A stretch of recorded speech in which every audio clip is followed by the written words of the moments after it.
agak melambat. Oke, berarti Pak Menkyu pingin kembali ke 10 tahun yang lalu?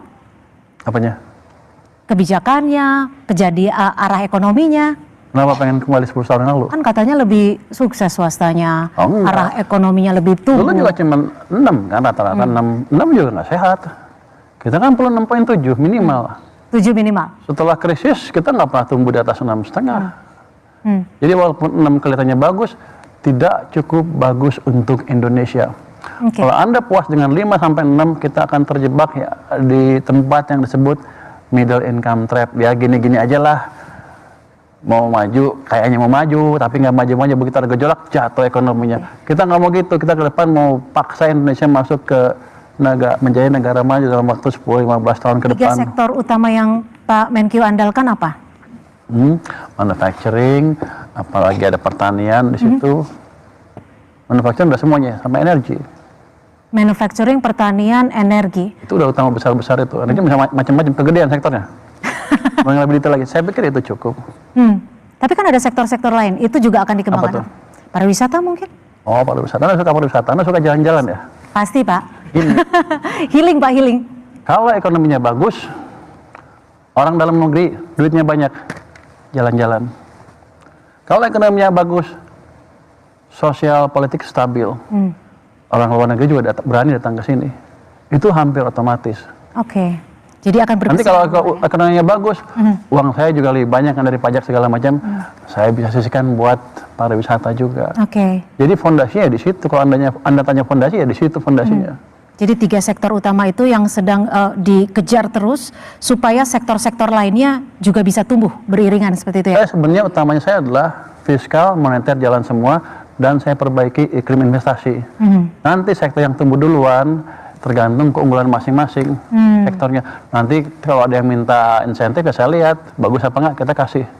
Jadi sebetulnya saya cenderung market base aja. Saya ciptakan semua keadaan yang baik. Nanti kalau mau berebut aja maju.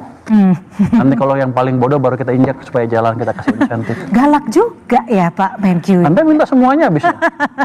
Pak Menkyu, kalau tadi kita ngomong 3 sektor utama yang menjadi andalan Pak Menkyu. Sekarang saya nggak pernah ngandalin, saya hidupin semuanya. Oke, tepuk tangan boleh sekali lagi. Kita hidupkan semuanya. Saya setuju, saya sepakat. Supaya sejahtera ya Pak. Seperti ngetes pengetahuan ekonomi saya nih. Jangan Pak, saya nggak tahu apa-apa ekonomi. Saya tes balik loh. Jangan Pak, ampun. Boleh break aja Pak nih. Jangan. Pertanyaan selanjutnya, kalau tadi 3 sektor usaha, sekarang 3 tantangan terbesar Pak yang saat ini Pak Menkyu hadapi. Dan mungkinkah 3 tantangan terbesar ini Pak Menkyu menemukan kendala untuk melakukan mitigasinya? Atau lancar aja? Jadi tantangan besar apa ya? Iklim investasi. Ada banyak sektor yang terlibat kan di situ. Terus yang kedua, ketidakpastian global masuk ke situ? Global ketiga. Oh belum. Baru ini kan dipotong dulu. Yang kedua yaitu sinkronisasi kebijakan fiskal moneter. Yang ketiga baru global. Kenapa untuk saya global ketiga? Kenapa Pak? Karena domestic demand kita menyumbang 90% terhadap perekonomian. Global adalah faktor yang nggak bisa saya kendalikan. Memang saya bisa suruh berhenti Rusia jangan perang sama ke Ukraina biar aman. Jadi saya nggak peduli, dan setiap tahun selalu ada ketidakpastian dunia. Setiap awal tahun selalu ada. Jadi kalau kita takut sama itu, ya kalau global uncertainty tinggi kita akan masa depannya suram. Ya selesai kita. Lebih baik kita fokus yang 90% tadi, kita pastikan itu bisa tumbuh dengan baik. Caranya gimana? Ya tadi kebijakan-kebijakan yang menjaga domestic demand dijaga betul, fiskal bagus, moneter bagus, iklim investasi, dan yang kedua saya jaga jangan pasar yang 90% tadi jangan sampai dikuasai oleh barang asing yang ilegal masuk ke sini. Jadi kita pastikan nanti pasar kita sebagian besar dikuasai oleh pemain-pemain dalam negeri. Oke, tepuk tangan. Yang khusus. Dan satu yang pasti ya Pak ya, kalau Pak Purbaya ini akhir-akhir ini selalu yakin dan percaya diri, dan ini juga adalah semangat kita bersama, IHSG-nya meroket terus. Tapi jangan dijawab dulu, karena kita mau flying to the moon. Seperti yang Pak Purbaya bilang, tetap bersama kami di Ekonomi Outlook 2026.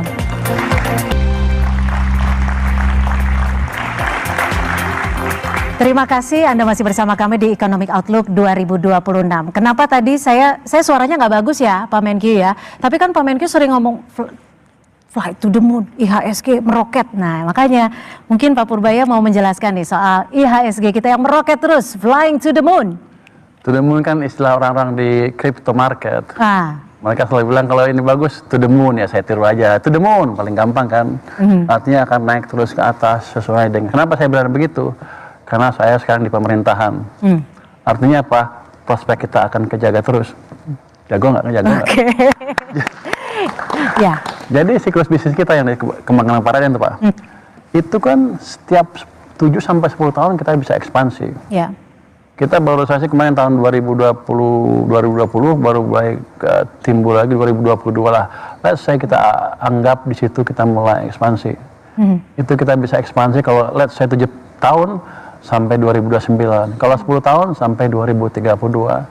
Jadi pas history saya lihat di bottom dari business cycle sampai ke end of business cycle ekspansi itu berapa kali sih IHSG itu naik? Ya bisa 5 kali, 4 sampai 5 kali. Kalau kemarin let's say 7.000 lebih, kalau 4 kali 28 atau lebih.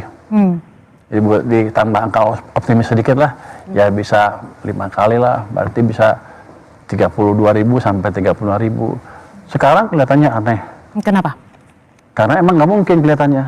Dulu juga waktu di level IHSG 200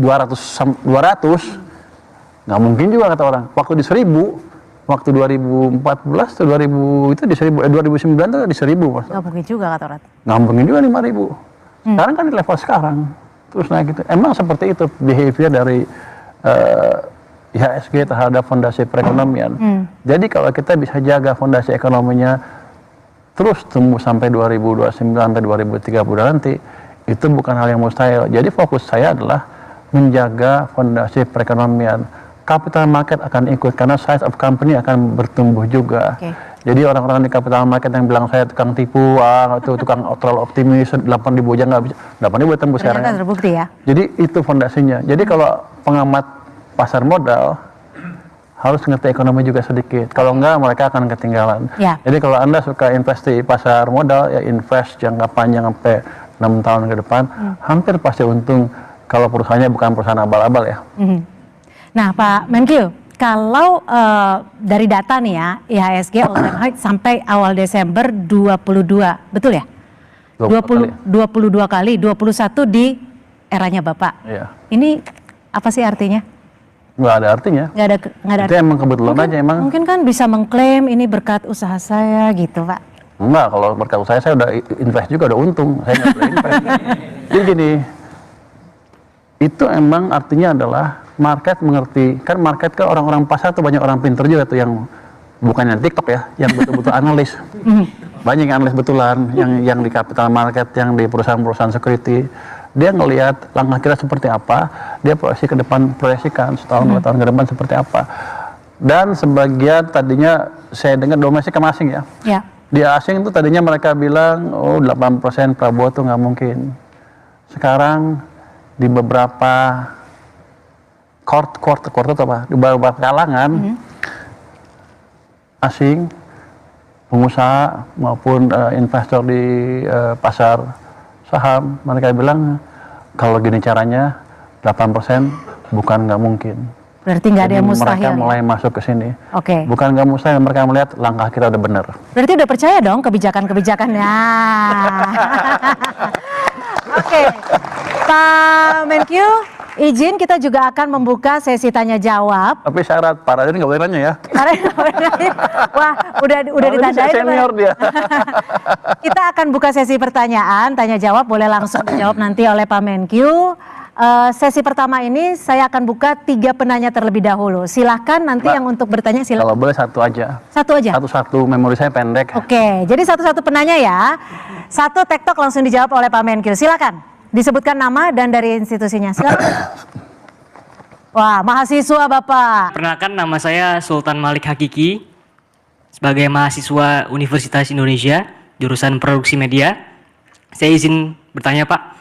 Saya sangat penasaran bagaimana Bapak dapat menyampaikan outlook ekonomik ini secara realistis, tapi tanpa menimbulkan kepanikan.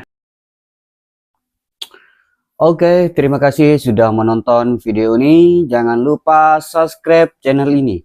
Dan jangan lupa aktifkan notifikasinya agar selalu mendapatkan informasi terbaru dari channel ini.